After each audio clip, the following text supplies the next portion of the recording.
Okay, in the first unit of college algebra, we're going to talk about functions. All right, so there's your 6 objectives we're going to cover here. So we're just going to start with a function. What is a function? Well, I like to start with a applied example. So something simple. So let's start with this. Let's talk about the domain and range of the function. Well, here's my function. A medication is prescribed based on a patient's body weight. The recommended dosage is 0.5 milligrams of medication per kilogram of body weight. Okay. So what we need are variables. We need an input and output. That's how I'm going to talk about functions. It's a relationship between two variables such that when you plug in an input, you get a resulting output. All right, so in this context, what does that mean? Well, I need some variables here. So I'm going to use x. We like x in algebra. And x is going to be um, each kilogram of body weight. Okay. A lot of times in these word problems, we're looking in the words for what x represents. All right, so the kilogram of body weight. What is the output? So x is my input. What is the output? I'm going to use function notation here. You've probably seen it before as y or f of x. We could use either of those. Okay, and this is my function notation. Input x, output f of x. Input x, output y. Same thing. All right, and this is going to be recommended dosage, 0.5. So this is going to be the dosage.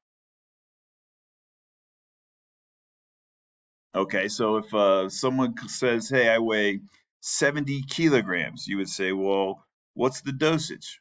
0.5 milligrams times 70. All right, so we need a formula for that. So it's pretty basic. So here's my function. It's 0.5 times how much somebody weighs, which would be x. Okay, so we just translated these words into a function. So input, body weight, output, dosage, and that would be measured in milligrams. Okay, so that's it. That's a function. That's the relationship. Input, output. You may have seen these in charts before. I'll use either y or f of x over here. I go back and forth between the two. Or this could be f of x. And I'll input something. If I weigh 20 kilograms, what's the dosage? Well, it'd be 20 times 0.5, or half of 20, 10. Right? So this is measured in kilograms, and this is measured in milligrams. All right, and then this is another way to look at a function. We'll see this in the upcoming examples. We can look at it as a chart. If I weighed 40 kilograms, 20 would be the dosage, right? And if I weighed 70, then 30 would be 35 would be the dosage. Okay, so what are the inputs and outputs? Well, this list here is going to be my domain. That's all your inputs that make sense for the function. Whenever we have an application like this, we got to make sure it's making sense for the function. So x represents a countable amount, so it can't be less than 0. So the input would be, well, the restrictions on x, and x has to be greater than 0. I think that makes sense. You could say greater than or equal to 0, just positive numbers, but you got to weigh something. Okay, and in fact, you could probably think about how much a newborn baby weighs. It's probably greater than 0, but or greater than, I don't know, 2 kilograms or something like that. But I think this is a good inputs. And there's probably a limit. You know, at the end of this, you're going to have someone that's really heavy, so it's not going to be super big in this respect, over 300 kilograms, but we'll just say positive values. Okay, that's what I'm using here for this notation. And if you remember your interval notation, which we'll use a lot in here, then that goes like this. It goes from 0 to infinity, even though we know it's probably not going to infinity, but that'll be our function inputs. What are our outputs here? Well, Same idea here. They're going to be positive. So we're looking at this list. And it looks like all these positives. So it looks like my outputs, which will be my range, then we're going to go from 0, I guess. If x is 0, then if I plug that into my function, y would be 0 as well. So we'll start at 0. And then we'll go to it's ever increasing. Okay. So that's the idea. That's a lot going on in my first example. We're going to revisit that in the next couple examples. But the idea is input output, right? A function is a relationship between these two variables. For input, in this case, I'm using x, which is pretty common. For output, I'm using both of these notations, y and f of x, either one. And then I get my domain and range. The domain is the set of all inputs, so we're going to call it this.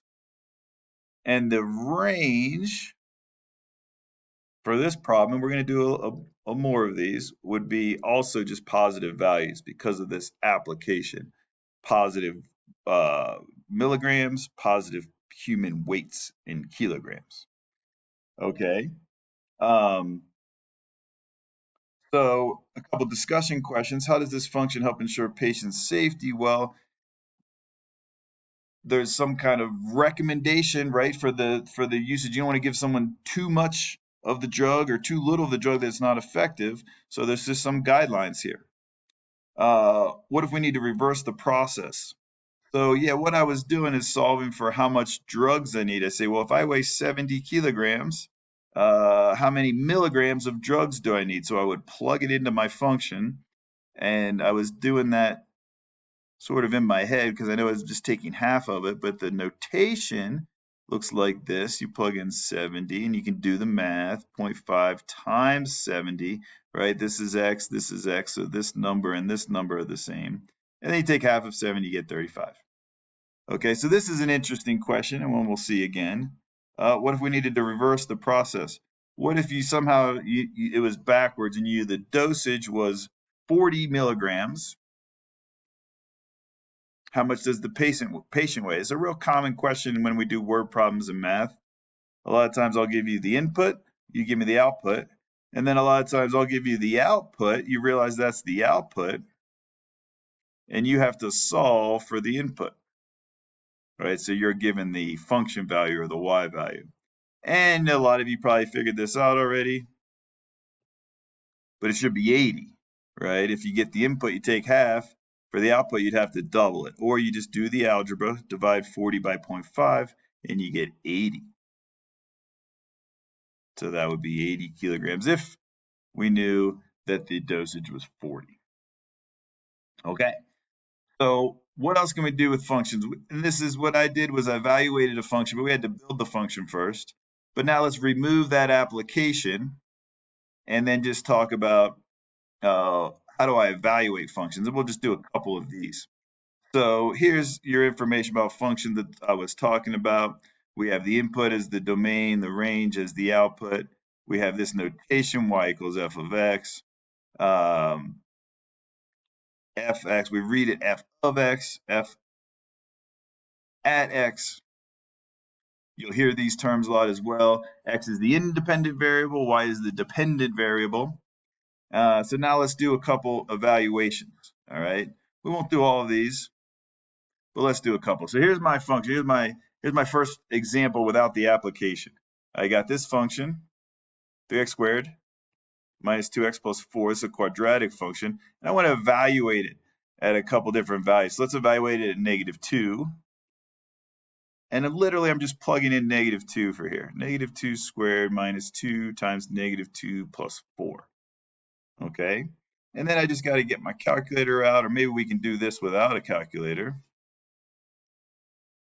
And that would be 3 times -2 squared is 4. -2 times -2 is +4 plus 4. And that's 12 plus 4 plus 4. That's 20. Okay, so again, that's input output. So I input, if I had a chart here, I would have input this -2, and my output would have been 20. -2 is in the domain of x, or the domain of f of x. 20 is in the range of f of x. Okay, and there's a whole bunch of values here. We just looked at one of them. How about these ones? These ones are a lesson in, or a exercise in algebraic manipulation, but it works the same way. I want to evaluate my function, not at a number like we did here, but at another algebraic expression. So I use this notation the same way. In this case, I plugged in a -2 everywhere I saw an x in my function. So I'm going to do the same thing here. It's going to be 3 times x plus 1 squared minus 2 times x plus 1 plus 4. Okay, does that make sense? My function was 3x squared minus 2x plus 4. So I want to know what f of x plus 1 is. That's weird. I'm plugging in something else other than x, or other than a number, into my function. So it's a non-numeric evaluation. So I plug in x plus 1, and then I rely on my algebra skills. Remember, x plus 1 quantity squared isn't x squared plus 1. You got to FOIL. So that would be 3 times, remember, FOIL, x squared plus x, so that would be 2x. And then the L in FOIL is plus 1. Let's go ahead and distribute minus 2x minus 2 plus 4. And then distribute again, 3x squared plus 6x plus 3 minus 2x minus 2 plus 4. And then we can combine like terms, right? So what are my like terms here? Those are like, and that, and that are like. And then I'm almost done. 3x squared, put the solution up here, 3x squared plus 4x that would be 3 minus 2 is plus 1 plus 4 is plus 5. Okay, so that is f of x plus 1. All right, I'll leave these for you to try. And let's take a look at the next one.